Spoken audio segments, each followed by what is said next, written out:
think the difficulty we have is that questions about the historicity of Genesis, questions about the historicity of Adam and Eve, get caught up in contemporary, particularly American culture. And as a Brit looking across the Atlantic, I see this rather more clearly because these are not questions which you regularly find asked in Britain at all. Occasionally on the side, but they're not big, buzzy issues. And they're certainly not umbilically linked to political issues, which is clearly the case here in America.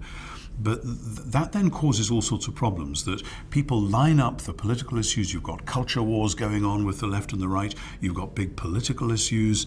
And again, your political issues. I know a lot of Americans, just like a lot of English people, don't understand French politics. So a lot of Americans don't understand that the rest of the world really doesn't do it like that. We don't bundle up the issues that way, whether it's gun laws or abortion or whatever. We just don't make those connections.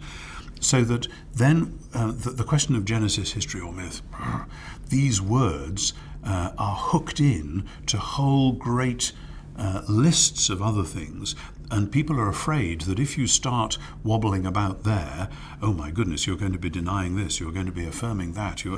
And we need to lighten up, we need to uncouple those issues, and we need to say, okay, Genesis is one of those books, like a Shakespeare play or like a Beethoven symphony or something, where you can describe what it sort of literally says. Here's a Beethoven symphony, here are the notes, da, da, da, da.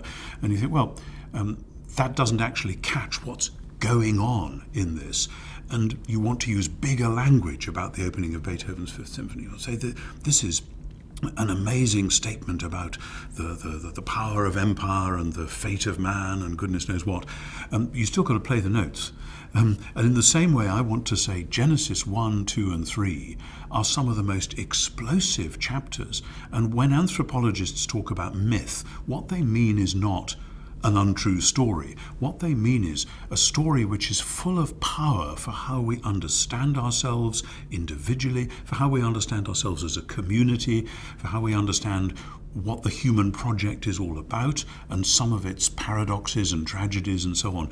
The mythological element, however, has got misunderstood to be, if it's myth, therefore it isn't history, and vice versa. And that's just for starters. We need to lighten up about these words and maybe find some other words, because I do think it matters that something like a primal pair getting it wrong did happen. But that doesn't mean I'm saying that therefore Genesis is kind of positivist, literal, clunky history over against myth. Far from it. I think, for instance, that the 6 days of Genesis, I'm with John Walton from Wheaton College on this, I think the 6 days of Genesis would be interpreted in terms of this is how you describe how people make a temple or a tabernacle. This is a way of saying that when the good Creator God made the world, he made heaven and earth as the space in which he himself was going to dwell, and he shared the earth bit with human creatures. And to flatten that out into this is simply telling us that the world was made in 6 days is almost perversely to avoid the real thrust of the narrative.